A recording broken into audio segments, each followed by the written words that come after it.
she and I say Johnny Maya because they are not in their rightful proportion. No munum pomponswa. Omunyina ke kan mu sie ni a ebetimi ayeja. Exactly. Enti ene wo na nam ho di agro. So wo drum pomponso a obetimi a obedi wunya papa. Obedi wunya. Enti you can say define fire. Okay. So these are the three elements, and I say you can say well, this is a chemical reaction. I say yes, chemical reaction. It has to do with the involvement of heat for oxygen. This is something mami ensawi and say kabum idea just share beba. Okay. Now what can ye enframa no? Kwan be so na enframa no any fuel no any oxygen no etimi ma eja etoy kwan be so a. When say say na me kan earlier no. Inframa de ya de wo ye ho. Okay. Oxygen ya de wo ye ho. Me be say me hu de ebema de besie ama san wo ye ho.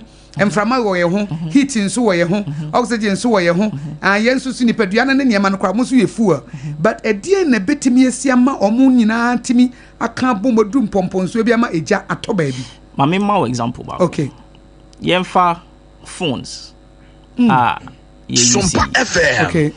Uze mpempi no ye pon fifie ba enwumre a anse ye pon fie adwam so eba efie enwumre a anse ye de phone si charge na ye de be ye ni akoda na phone no omo ye na we etre bi kura si charge ani afamu ada obi okura wodampa no so si charge na ekuta no a oni charge ne ne yi nyina na o mada bom nti won say ade a chi na se okose okwakofa o phone na then aya wo na ye shi.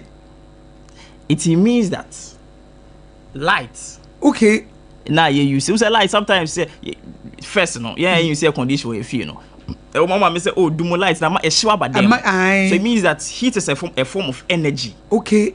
Patro say afide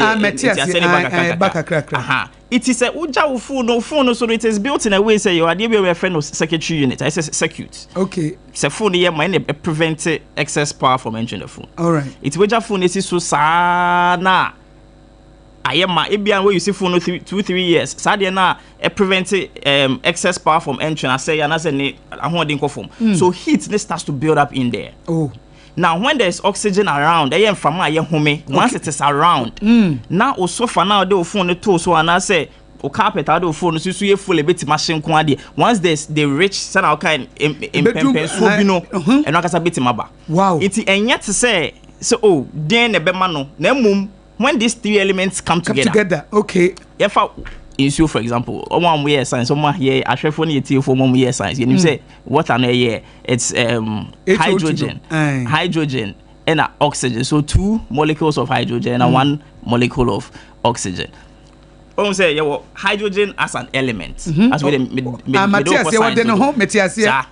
oxygen also as an element. But when we have 2 of this, 1 of this comes together, we have water.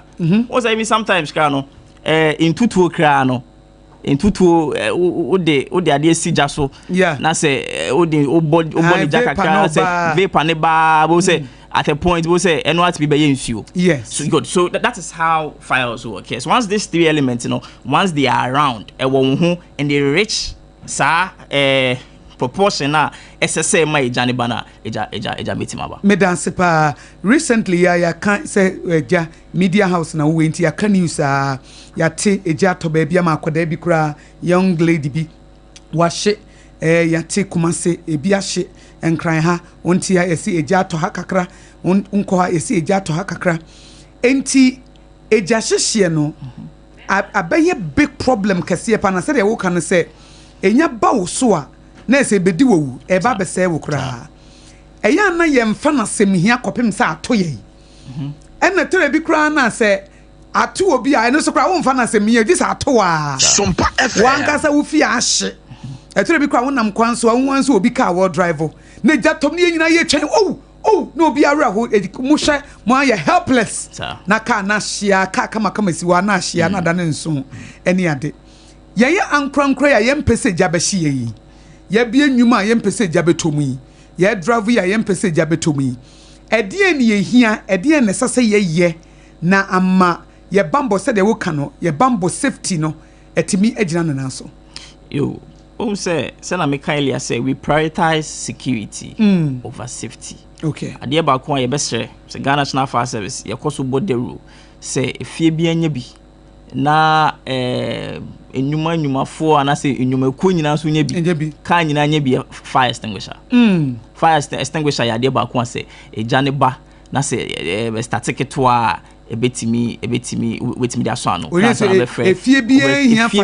fire extinguisher adwuma bi ehia fire extinguisher ka bia so 1 kg ebetimi dum na na da ka na to ana eda ne car seat na se o baby ebi won so fo church abo so mo dey saying afia bi ene dey is me dey eno na car bebre na you see but me dey me car mu dey ma to 3 kg dry powder eso kakra akese na ya na bobo se pa na bobo ho no ena ya ene na me you see because it's not only serving me enye me nko na serving me maybe onam kra na hu se so obi cashier obetimi de aboa no nti bia me ka se yenhwe se ye benya yen fire extinguisher se open fire extinguisher I would advise I am pimpi but se onam traffic mabun se nko tonton bi wo traffic mo in this animal no it's not advisable ebi wo no ma ekeki ebi wo no ma expiry date no aso almost munim to moton so we would advise say you visit the nearest fire station bia oko safety oko do fire station so oko safety department no me in charge of those things it's any ade ba ko a say Ghana for say omo edio one dia wo kan say yenam traffic mu me fan say bia ye drive no ye hu senkrofobia ton fire extinguishers no a ebi wo hokora na ache I expire etinonka the right thing part to do ne say wo pe fire Ghana fire service the nearest fire station yenton okay and mam patron mam include you answer na menyasa fire service enton extinguisher monton extinguisher okay na mo ye there we have service providers aye no mu ejuma okay aye betima kire ho se aha dia wo kwa obenya papa okay fire service there monton fire na Monday say yenton extinguisher okay I mean kan sa Matias end yenton monton fire na mo ba ho a mo be advice ni pan say ko we ho ni asa we say fire extinguisher what types okay Ghana basically we use just two we use the dry chemical powder and then the CO2 fire extinguisher but we have 5 types you will foam fire extinguisher you will halon fire extinguisher you will CO2 fire extinguisher but Ghana you use 2 pe okay you use dry powder and the CO2 fire extinguisher okay it's all buy you use how the kwakoye den person is welcome because okay then we would advise you on it say be you see the dry chemical powder no na say you see what okase person you see fear because fear the obetime you see too obetime you see the dry powder we be our hall and our corridor and obetime you see CO2 no or kitchen the entire advice say you see CO2 no you see dry powder no or kitchen say dry powder no content I say at the end wo mu na pie ba no it say powder. Okay. And sometimes it's poisonous. Okay. Inti yeah, we don't advise because kitchen hona no aduane bi aduane wo ho. O you see na say na it might it's also obscures vision. When say men kan no twi mu a see we say foam powder. We spray powder. We say unhu ade. E bia so kitchen e bia na eja waso stove unhu ade to do sabako shim. So we don't even advise people use the dry chemical powder in the kitchen, but rather use the CO2. CO2 need to say from mana ye home na ye expel na from mana we say human beings we take in oxygen and we give out CO2. It is CO2 ni CO2 na ye expel na or ma compress no into the barrel. You see it's any one idea back one as I say Ghana for shannon so betimi esi ejahye ho ekwan na 2 yen say we say okọ bishop mu a wa hyehyehye ne ma bebre na che say information timi femu kaka edio one ansa na memo akọ bishop na wa hyehyehye ne ma no ye gusu e kan fire safety but extinguisher no fire extinguisher no ma so kakra okay me hu ba bi when we say extinguisher no has a pin be a connected handle no okay any operating lever no won say baby a so mu say na handle na so mu say no pin bi shem ti say utu sa pin na e na say wo mia so a ema no ema ade bi e won inside ni pie ba iti acronym e pass first P no pass the PASS. Okay. The first pin here pool safety pin. They say open say we use extinguisher na. Patwa menka we answer na. Extinguisher no. Ye share sa video no. Sa video na make am bro funu video. Be share na eja no it is well alight. First service ka say extinguish eja ye well alight a. E che say eja no anu aye den. Eja no mu dwane. Samre no. O the extinguisher ni ye ejuma. But I say we use extinguisher na enye ejuma. Sabre na ye bebre eja na dum jana menka ne sa. Okay. Aha nti bro, from your said the fire extinguisher is an appliance that is used to extinguish fires at its incipient stage. Mami from Bratrim. Extinguisher a appliance a doom jammer jana static it's a jana static a crabino. That is the only point you bet where you see the fire extinguisher. It's we pulley with safety pin then pin ko itaka a Mr. Pass PASS. It's any aim at the base of the fire. And that's the aim at the seat of the fire. Ejebia started free baby. It's ube aiming at the seat of the fire. And yes, sir, when who say flames, was shooting, who you see extinguish and the spray. Oh yes, and a Johnny Bitsy. So you aim at the base of the fire, maybe a Johnny started, and then now you squeeze the operating lever and the handle. It's extinguish and the hand. It's just thrown out. Say when you're two I say no. Until we hold that side and you squeeze it. Ube miaso and also tube. We will say adebia won't be able to start to come out. Then the S no my squeeze. We squeezy. The last say that here. Say the extinguisher it here. Okay. It's a better way dry chemical powder fire extinguisher. We don't it won't be a point is thrown, a throw the panel. Okay. Any officer from Finfine, mammy. Me and Finfine, man, a cassa. Oh, no, you can push. That be our person whom for you. Good. Good. That's good. Debbie, oh, I know you. Yeah. It's about say who.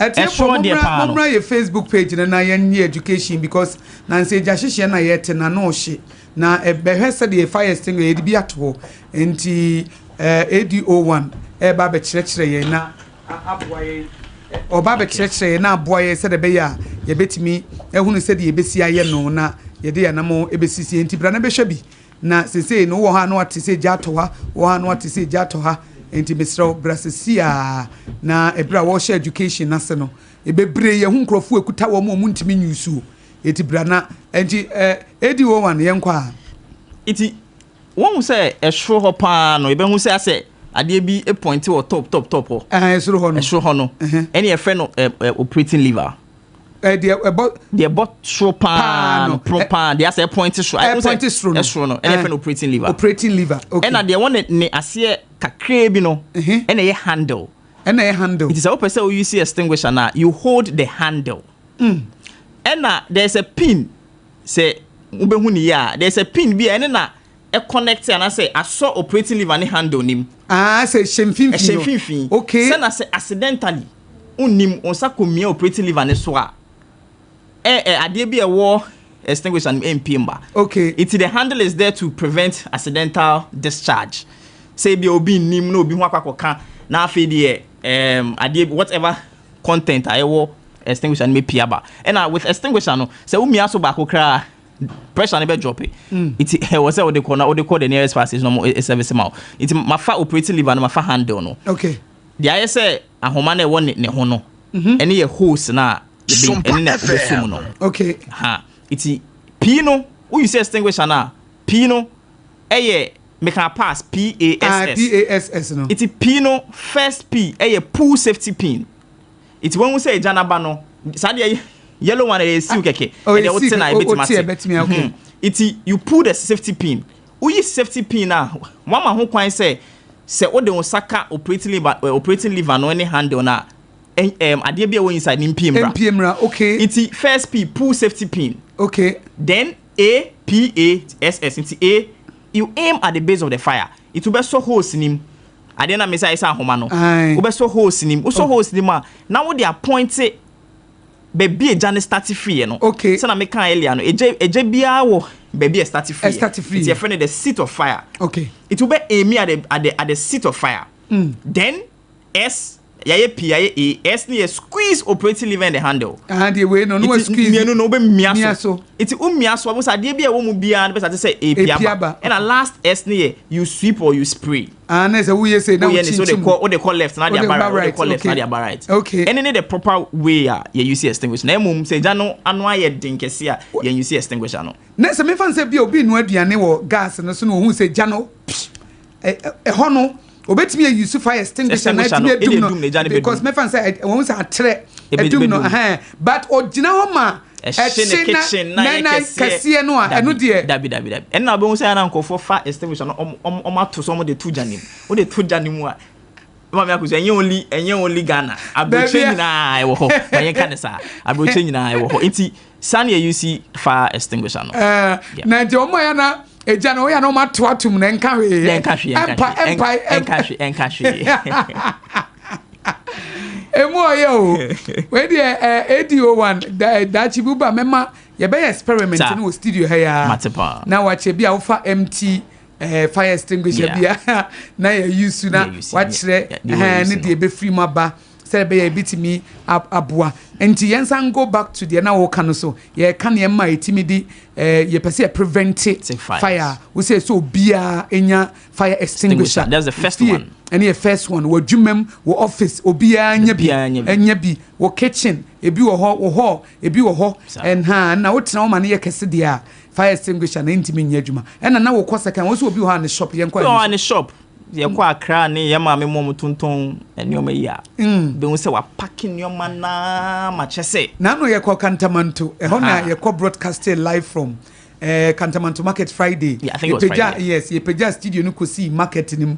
Ati say yes nkofo ahehye ne ma yes. Nkofo dija.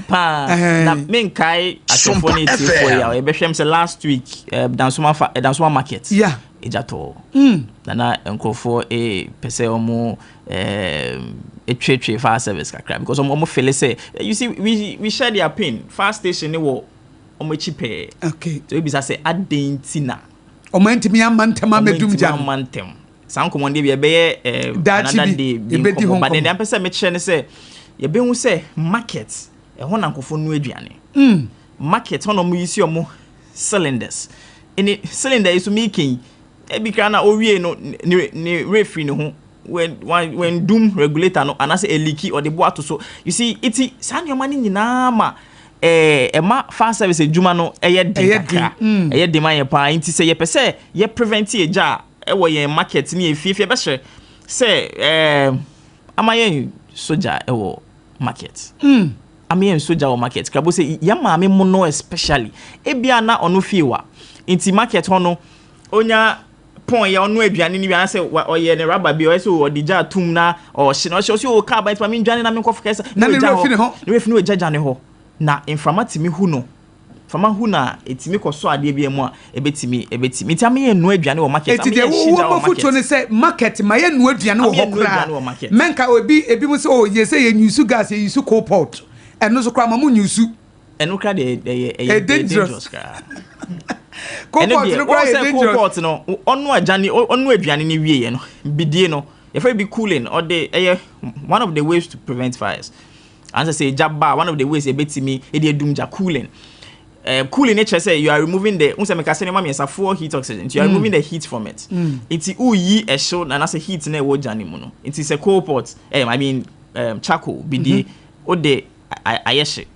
Say heat won't pump. It's ushie so guswa it will cool. Cool janibedo. So it means that when these three elements no uyi ba ku free ma yete say akonya wo enai miensa. Ubu ne nine ba ku a akonya ntimi ngina. Sana ejate. Okay. It is a me yi heat no three elements me yi back with me heat ni free majani bedum. But you see ebia na o hwe nso na gu coal pot ne so no. Ana de gu bidie ne so no. Me se coal pot bidie ne so no. Enduma wie. Eno ja ho. Okay. Eno koe.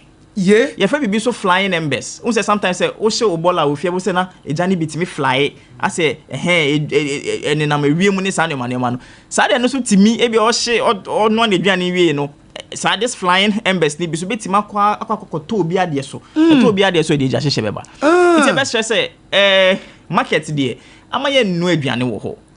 Amaye may advise obi a say on no aduane wo market because you might not know. Maybe in your absence out of your carelessness we say na washe market ni munyina yes mo muntie ADO1 afutuo no ode ma no na no ne wo dome market ye ba ho yakọ Kanashi market ya ba ho no so ye be ye peja studio ni be si dwom efiada nso ne wo Kantamanto nti munyina mutie ye modaworo mo nso amutie on Kanashi Urban Radio yes dwom na mo no because ye dem say bi mu da so noa ebi mu da so noa pa ekoso pa bi mu da so noa yes yesremo munyai emo obia no aduane wo dwom eti market leaders nso munyai mum prevent mum mananya order mum mananya mra because in say market my bit is okwa kanahia wo market council wo ho a wo mo hyeso eti e besra mo say market council ne mpanifo no mumma wo munyai kra prevention is better than cure say the die canon no eti an na me njayi me hitin so kakra de miamia me ho odwom a na no nso ye de bibia betimi asi na me no anwa mo kakra na metwi makoni kosua na me de die no so mo ma menye wa ha but ehu pa eti esra mo moma yenyai saade no kra na mama akosua me fa we nka ho ade ba ko esan so di enya pa wo yen fiefie mu pa ne yen markets ne we ne yese yen gas cylinders yeah you see gas wo fie no gas cylinder ye behwe say gas no we say gas cylinder no o say meti say na eye sound full bi e na ofre ne ba se onko fa ebo bi mbra no fa besi so obu akwa no di so agu chansim no de asiso odi si so no na fu ni jaye ite ye ne say gas ne eliki ne jaye dabi gas ne eliki no enjaye sound na wote no e na ejaye yes iti enhu anase ama obi amfa cylinder ye tu Ghana nyinafo ye bedi bronya ye pese this Xmas season eye kama so make say ye bedi bronya na wo beti esi eja to ha ye si afifufo ma ye kwa 31st aba no ye si eja to ha na sanema we nyoma we can avoid them ye betimi esi ano kwan it is say won say wo gas cylinder no yes afo sound na ebesre say wo de be call baby akọ fill gas wo say akọ fill gas na omo say oh my yense some rubber no ma say rubber CB as 5 cedis at 2 cedis yes omo say somehow sa sound ni be jai and afi so no ye be san so stress say ye be di bronya ye be ga so oh ma me ko fill me gas cylinder yenye ma say na betimi de di bronya ni ye pa tell people na ya fill be miensa dabi ye be say na me nu si kitchen ho na ba ko no aye use no wa chire ho eduane ne de ye be no Xmas de ye be di na so say yetimi ye man nsan ya ko dabi aman ye manis ba e mane o fele aka cho mo say mo fele mane ye ma to the brim mane ye ma kra to the brim ye ka say oh mane ye ma o fele mane ye because oh to so fele mane ye ma dabi the entire enu kwan sa ne say gases no they are molecules okay now molecules they expand and there are wider spaces between these molecules they expand now oto wie na ofele ye ma na odi si uti so na anase odi to car ma na odi to motor so buy no we say wo so yes Ghana kwan na sebe de tie ni wo so sa no these gases gain energy as omunya ahondin bi okay be si o pese on rapture pese on pie okay gwa fi omo ho ye din iti as o pimpim omo ho pese omo pie it is a wenya space ka create bi o betimi de operate a bo se na explode na ma menka we so say gas explode it travels as far as 100 meters e be ku bi o ho nyina iti wo ma yen hwe ni ye Xmas gas no ma yen fele ma ne nyama dabi o fele aka chom so omo fele mu nja kakra omo ka so mu ni mo ka chom so omo fele na endu ba bia e normal no omo betima o say Ghana fa na sometimes ya asem ye din kakra why explain that channel so that na me auntie ye ko see me auntie last week Saturday na ye tofu o baby ne hu say driver bi we dey ye kase na aba michim o say o fele ne tank na o so car no han na me sika yen say job person wo show car ne shi han nyina na o say o enya na me shi uniform o say o enya hwe na me say wo dey wo hu ne say enya hwe na senke ye shimpo na ye shi wonku an wo car ne dey asan kase na be shi ya shi fili say ye wan han nyina na me manager e iti eno so me enjoy no dey ye be baso later ye kitaka ye be baso later but me patch say gas cylinders no ye hwe ni ye am ye fili say ye ma na ye fili so na say just a space na ye be do fia ye enjoy see obe 30 minutes to 1 hour before ansan ye be use sa no gas is no me gain energy na one fili anya man to menya space o metime ro make akra now o matena say settle okay to almost settle we afedie ye betimi you see your gas cylinders no Xmas ye benya ho bebre ye phones be call your kitchen say ye call na ye ma official panis and money nyina yes official pan de ye nkoso ma na mo me hwe ni ye hwe ni wo say sometimes make card ye make say yen yi phone na e bia wo battery ase ya phone bit me explode ni kana se bit my man explode kan to nchen no o ye call akwako to ba bia e ben wo ben na e bit e jane bit ma fa no so simple okay e bia wo so unye obi a wo sa akukuduro na wo bit e bia wo fie ga uni extinguisher a wo bit me dey edum na fie akofa asemaba and the office and who advice say me emfa your phones enko kitchen dabi yeah, besha in Nigeria, I think last week, let me share a video on Facebook. A guy back also know you see it's all over.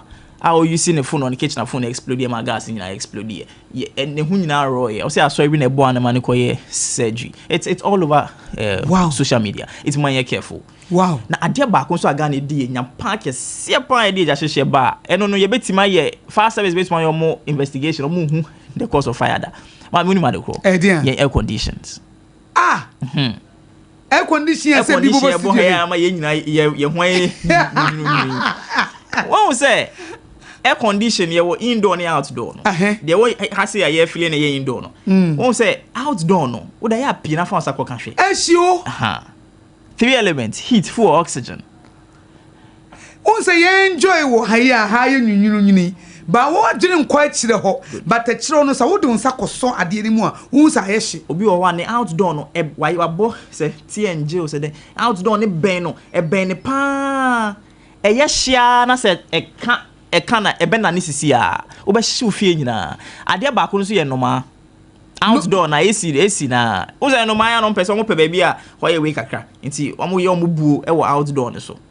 Aya yempie ne hwe sanema no. Okay. Eno ma ye omo buo ye out AC air condition outdoor no mo ye omo buo e wo ho. Won say e buo na ye leaf keke ana say ye tree branch bi a awo. Outdoor no so ye hyededa. E be hyesisi a. Oh. Ana say anoma de onim say ade we ye ja. E bi okofa tree branch bi na dua branch bi a na e hye nshin wie na de aba de aba beto ono ne buo no ye no so. Eso. Wo be hye ofie nyina. Enye nipa na hye ofie no anoma na hye ofie.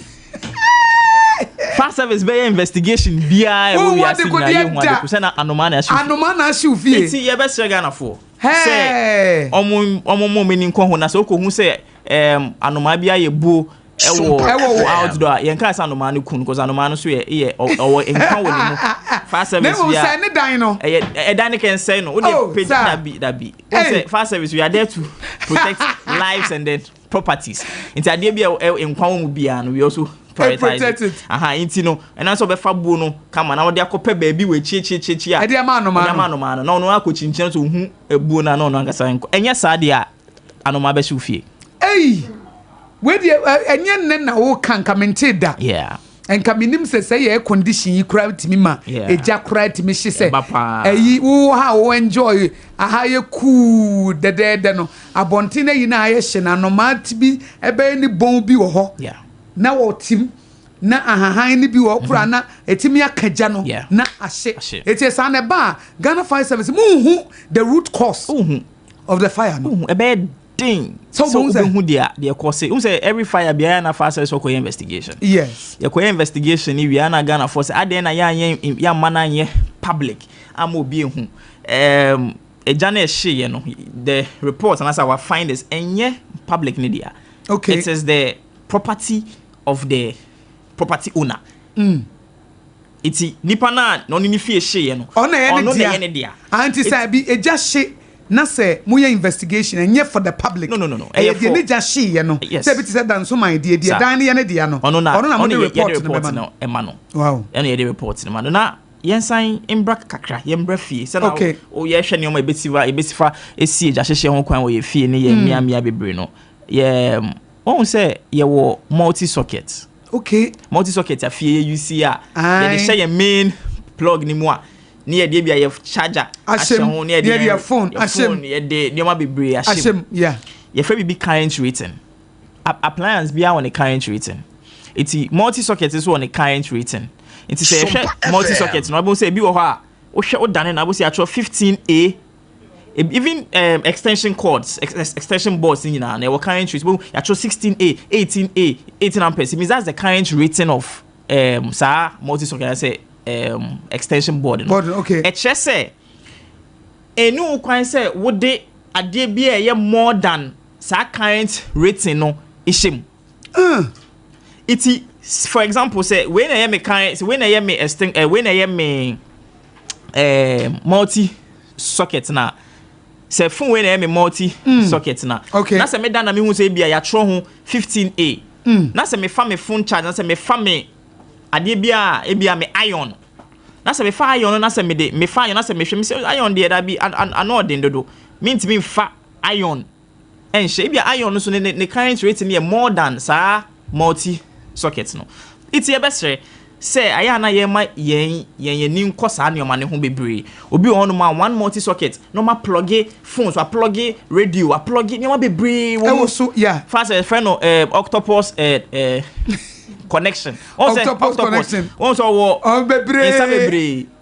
o ya sa pe e bia phone na de share mu ne de phone e charger na ye just let's say e bia say current rating of multi socket e fa ne say I'm assuming e fa say 20 amperes 20A say o phone no na say o charger ne ye maybe if I say 15 okay obetimi dey charge all right what the charger 15 a she obi so anafo bi so aba on che on so the charger 15 a be sha 30 we no so ye just 20 o so na enane kakra obeshi fie ni nyina e bia be na bi won so a mama akosua ye frem me e mama akosua it's na me from mama akosua aha mama akosua be hu say yen fridge yen TV sani manuma nya plug in obi on wa feeder o si ni fear auto fridge and auto TV on two ne plug in shared ka say e bia enane ye doom light Ghana ye doom so ya ye face ye doom light me so ye doom light me so bia so I comes with some kind of strong way kakra yeah so say kakra bo say na ya ye fie ye 2 years ayen electrical appliance na ye share TV bono de wo de no say TV no wudum no but plug no de wo sanka ite wo mu a ye nyin hwe bia na enane okay eja bia esi wo me area ho me say last year na me wo fie no mo frame na me fra masama kwenti me ye ko hobi ade che kwa investigation say na ye ma me nurse bi e na o pie na refi no o ja ne charger esi so ojane charger we two phone we just charger we doom plug no it is common na dey ye nyina ye bi pa iti ye doom light ne so ye ene femu e shifie ni nyina but me nka say shifie because Ghana national fast ya dey pa you could do one we able to salvage 3 na your 4 bedrooms okay ye timi prevented the fire from reaching 3 other rooms no okay and ye timi if you say will contain the fire it was just a one room no but then ye hu ne say na electrical fire na o ma bo pop nti nam ceiling nim wow sada na ye asem kitoko nti be Ghana for say nyoma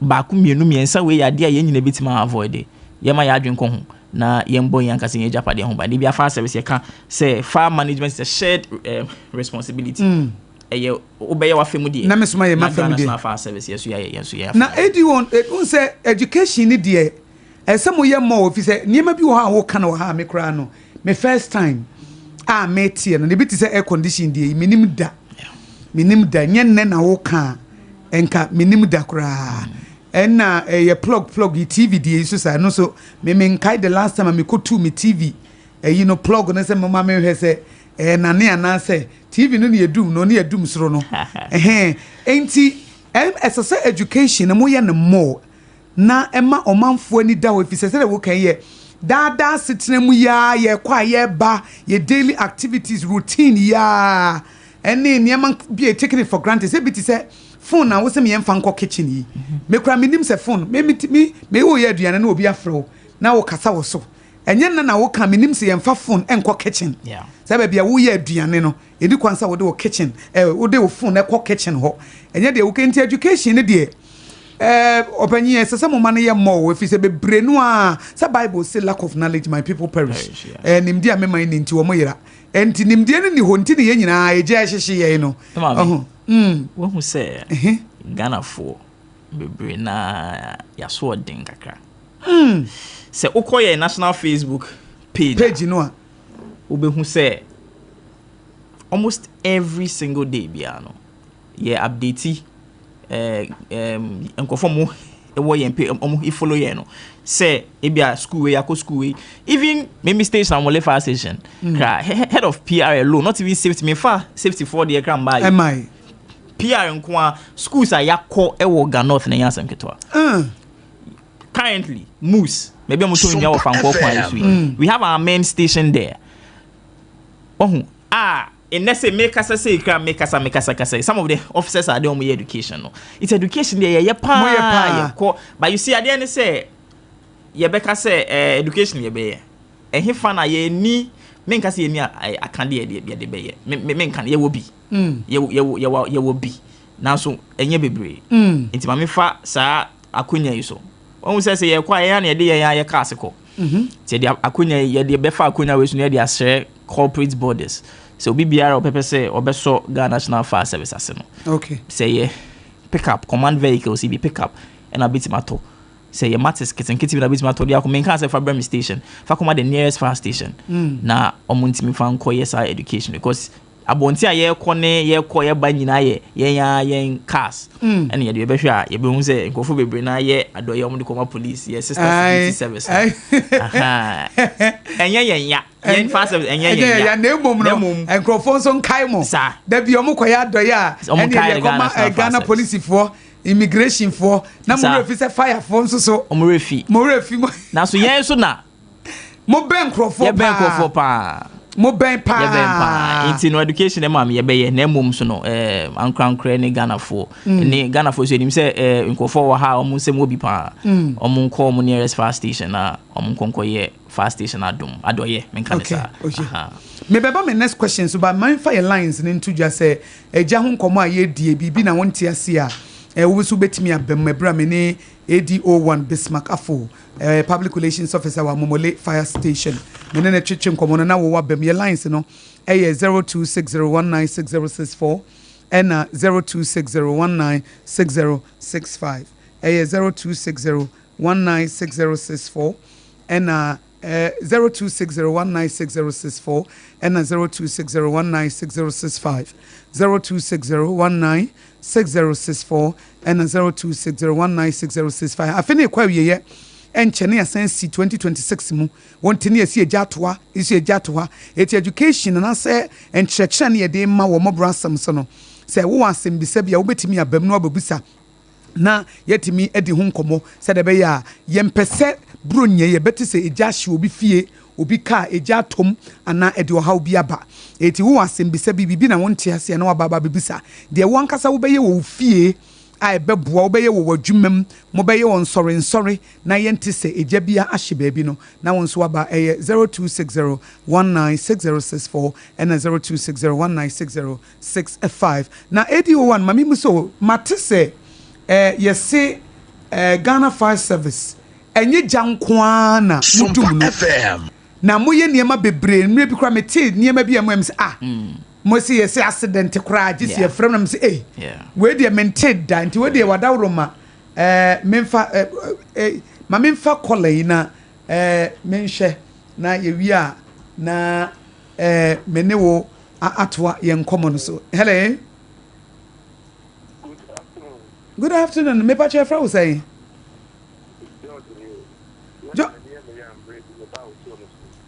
Me pacho you.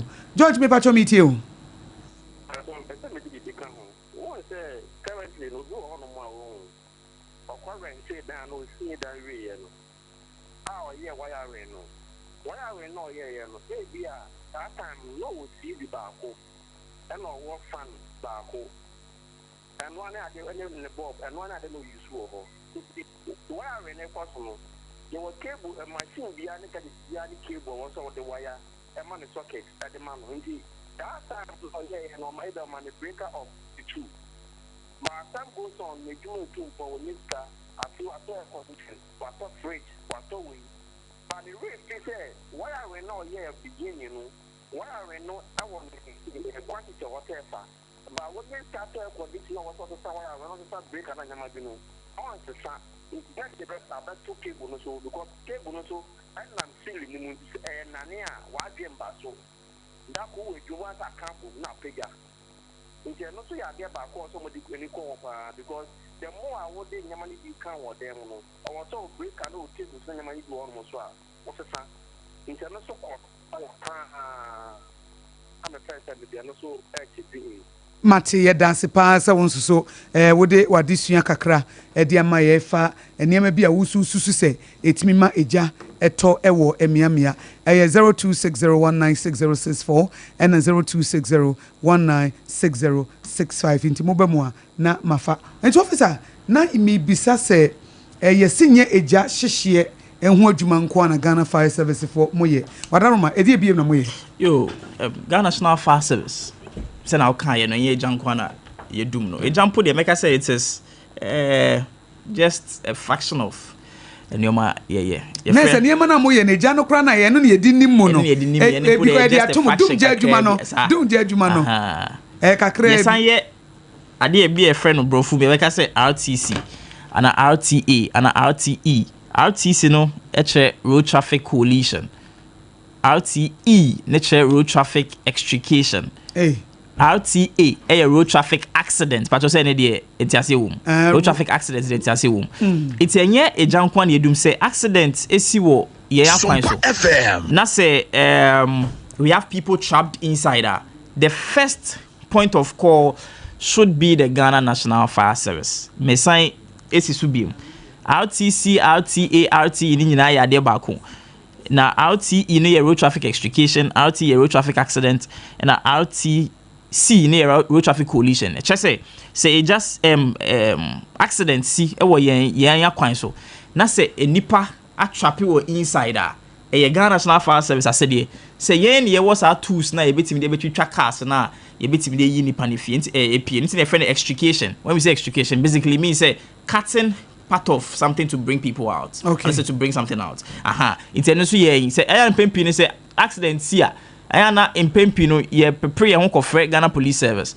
Ghana Police Service enye omedwuma so omobia yi nkofo ne pie. So when you call them they will relay the information to the Ghana National Fire Service because ye wo tools. Omo need tools no de no mbaba ya ne so metime ababa bo ban amayen. Won say accident ya na nkofo bebre pese omo konko omo rushing in some kako fan nkofo ne man so with the Ghana Police Service only come in to say omba be bo ban amayen na yetimi aye adwuma. Officer memo ato so mama mfa obi sesia na yento so. Hello.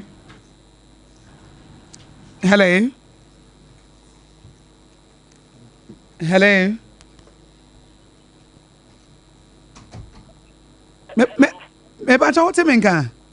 Hello, good afternoon. Me ba cha wote menka.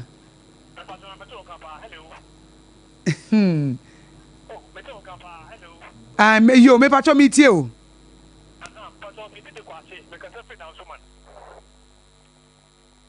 Kwachi ye tie wadwenkyere.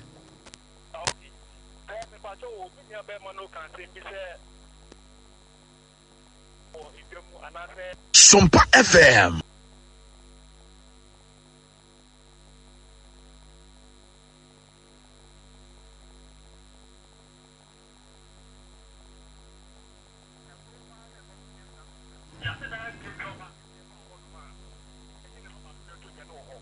What of them Kuntia Mutuni at your behind the granny different from no road may we are hit if you hope and yes at Katoa.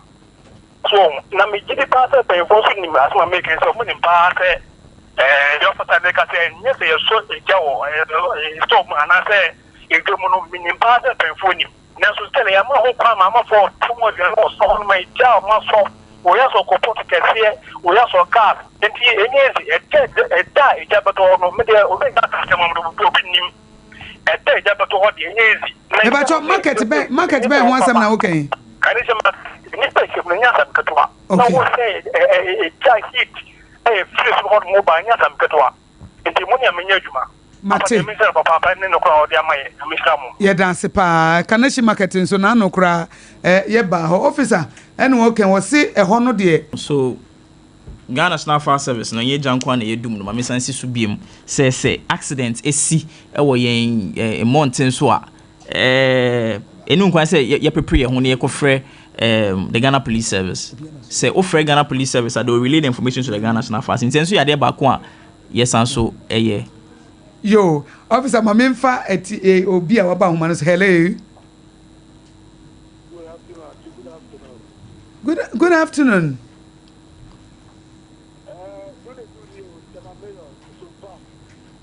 Yo, Tema Mayor, me ba cho yentie o. we are quite practical.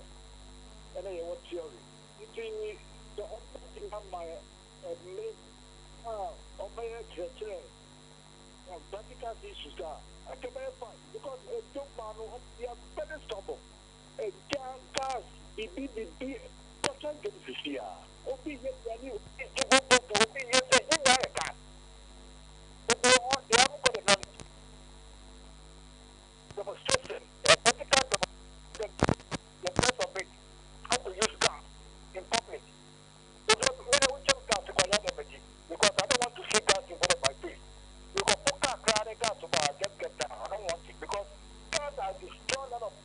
SOMPA FM. Yo, me who the be. It's officer. Yes, say a man said that okay, work out boss say yes so ding. Yes. Yes so ding just say the better no na to na wie. Oye day. Onko market ni obi ani abreka banku. Eye nkruma nkwan. Eni ade nyina. Officer Maminti of Ghana Fire Service. Adia moya apart from fire no. Iti ye sana meka earlier no ye bibi e friend no road traffic accident, road traffic collision, road traffic. It was an accident here. And your police phone say from mo na say from. Say accident na say people are trapped inside. Him say nipa wo kan him, two cars are collide. Yeah. Na say nipa wo na say the first point of issue with the spine. Ye accident no. Ye de one mo e chain no nipa no. Aha, it's the first point of call should be the Ghana National Fire Service. Offer Ghana National Fire Service, but offer Ghana Police Service, I don't relay the information to the Ghana National Fire Service. Because someone who needs a academy. Police, young baby, so Omabe, Bob Bayama, send a bit my age, you must be uncle for be a Japadi, be a work can. The second thing, a Ghana National Fire Service, yes, and so yeah. Now, say B, meaning the word Trimo, in Wawa. Okay. B. Omo ye hani no. Wom say B equal attack e fie bi mu ana say B a. Eno so ye free fire service. Eno so ye ho adwuma. Ye ho adwuma. Ye ba ye nkum bees no. Ye mum ye bomodin ko omo ye say fire service we are there to protect lives. Emo nyina. Ade bi enkwan wom. Na no am hwe say aboe bi kra to amnem. Aboe bi afensa ponchi ana say wo aboe bi wo kraman bi ato amnemu ato well mu a o fe fire service a yen adwuma ana say yen asede say o say ba na yetimi beyi aboa ne free mu ma ade bi enkwan wo mu bia no yen asede say ye beye ye ba be na face so render humanitarian service maka ne sa no say ba bi wo ho na say omo ni nsuo ena ya mpempin ko so fire service for buy no on beton nsuo e ma in area menka say wo fie wo area ebia nsuo mu ni nsuo for maybe 2 months. Yes, that's nsuo ma mu na area ha mo bread. Na say mo pese fire service member mu nsuo we render humanitarian service. Ya be yen for free. Yen jisika bia. Wow. Nemum. When we say ebia na ye one big man bi o area ho no frɛ. Enti ye buy na ye di nsuo ne buy na ye kɔ no say oh munji we na monfanto fuel. Okay. Na obi akwa de akoto social media say fire service for the so brain. Brain no ma bejiska. Yenji say ye bana say wan ka hwe anche en aye betu yen aye ka. Na moko. Na aye akọ because enye timemfo no ena omo itu aye ka e aban ena omo itu aye. Moka. Okay. Okay. All right. Ena mre bi obi na ko share tokuro bi mu. Yeah. Na ye omkrofo munya mo frɛ fire service education and say no so no mo ba mutimi betwa na mutimi ayi ne nan no boko serbe ya hye enha no o se adwuma na so pa o bebre ni mo ye nim se janko na mudum no na we de mi nkoma chi kakra bi fire extinguisher no se bia obi ya ade wo kitchen na obi ya ade wo abonten no hu se eja to na afa na chance na distance be na se da woni eja nentem. Oh, you can stand 3 meters away from the fire. Okay. I'm saying I was saying earlier. Because you also be a hundred more. Who says extinguish and bit medum jani. It's not the tiny way you know what jani so you stand 3 meters away from the fire. So you stand some few meters away from the fire. I say say when a tube I know ne wakaka. Say when you say engage handle no ni way now. Ade be won betime piaba amaneti megu and you stand some few meters away, maximum 3 meters away from the fire. Man, 3 meters. Yes, some few meters away from the fire. E betime aboapa. Yo, opani we die ene wo bebiebie ani wo niam bebre be ye aye ba be di bro nye festivity. Bibia be de bibia be koso kama e dia na mo be sisi ye. wafutu a etwa to a wode be maso obi wo ho na se gya to ni area o hwe ka bi gya to mu a contact ben de na wonye kakra won frɛ hwan na amama bantentem e de amaye. Okay. Enti eja de ye ntimi nka se embada ebeba. Na se ba ye besre se omundi kan frɛ yentem we bi so obi kra se na fast service number ye den o so ya from omo mfa enye no credit. It's not number no frɛ kan onim tie numbers eye 112192 112192 and I won't say numbers na call numbers obi emergency numbers obi a friend. They be a friend obi so jan line 112 na say 112 and a 192 112 na 192. It's a friend numbers we na so obi am fa me say obi e say yen phone na ye kita yi. Mama akusua say me frost is here na say obi fufro so frɛ wa. So I just say o drop it me dey answer na wait ma fa nipa ne dey nti me be so my number fufro 0302 772446 0302 772446. Na yenya sa numbers we nyina wi numbers we frɛ a ekoye national headquarters. Iti enfa ne say eja no isi wo maybe ofie a ye besre say wo frɛ numbers we be national headquarters. Na fe de o ma relay am the nearest fire station. Iti enhu be hia say ubenya the nearest fire station omo number. Okay. Send say ejane ba enye efe na oba be frɛ 1121 and I say 0302772446 no. All right. And I say o frɛ the nearest fire station no. Any day say o frɛ a o chom and I say o mutu omo car na omo aba. Na afi so ye regional fire officer ACFO2 Kwame Rashid Nesao. O say ba yenya akwenya bia say na say engage public na. Ye mo bia the assurance say Ghana National Fire Service ye ho mamu ye wo say be bo bia ejapade e ho ban.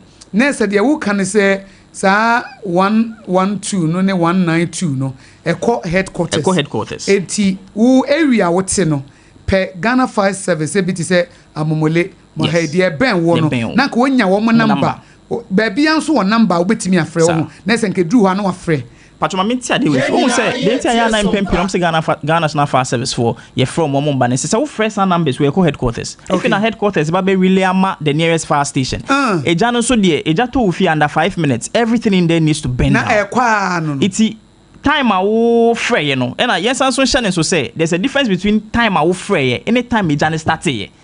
Ebi eja ne start we hu ahiedu ba bi ansa na wo frɛ. Iti ye den ya we would delay a little bit. Okay. It's who be here say you benya the nearest fire station on number. Say na and the journey see obeti my friend temo mo de obeti ma abaye omo.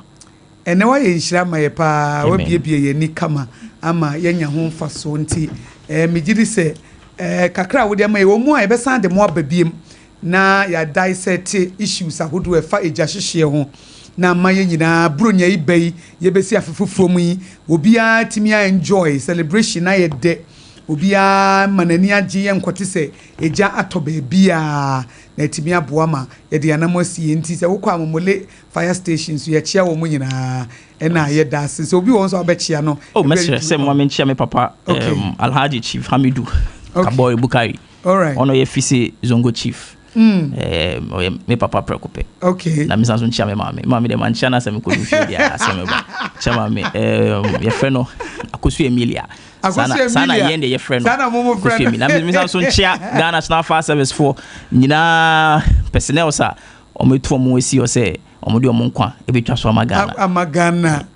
Dachi biba ebedi nkomo efa perception bi enkrofo wo fam ho ene saa ne ma no ye bedi hu nkomo no biebie ni na ma enkrofo akoma to omo yemti ADO1 Bismarckafo SOMPA 106.5 FM Accra ye ni aso say na wo be my education na bronya ebai ye de anamo besisi ye dachi bi no ye nim say ebre be makwan no masan ba ni asan to aso nti ye da se yo etiefo ye ni ADO1 Bismarckafo or ye public relations officer Momole fire station and wo be my education e wo dwumadie a ye frɛ no MgsmåBORṟ ASEM e obi asem dwumadie so na ya ka say nimdie a meman ninti wo mo eyira eti say nimdie no e na wo mo de aba beboa ye ne yemfanya adwuma kakra de ma wo gas no say wote fon no a menka say monkofa bo emre me na memfa nsi so da bi o se kɔ okwa ombehye na oma ye ho adwuma se de be ye beboa ma ne yema nyina etimi akoso wano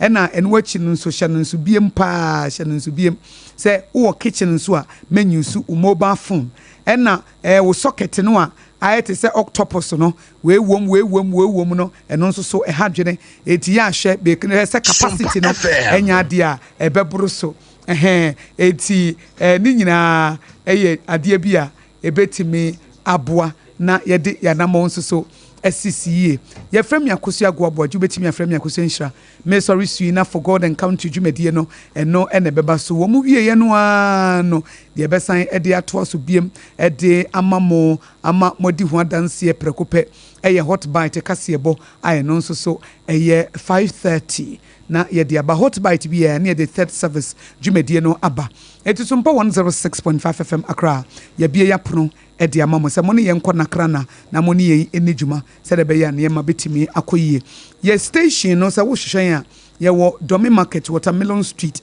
wo free Achimota Mall ena ba sa wo ko Tantra Hill no wo ba wanim kakra bia ba bia EcoBank wo no na wafa won sani fa so wo fa wo na usane ba foma wo ba beto SOMPA 106.5 FM Accra ye gina ho a ye dujuma ye production line no memfa ntudwa na bibia ni a na wafre kama 0509438463 0509438463 0509438463 na wafre sede be ya niema betimi akoye yada mu nyina se ye sorry su na Professor Kobla Bochi ono nso ede for God and country dwumadie no eba yada mo se endpoint homeopathic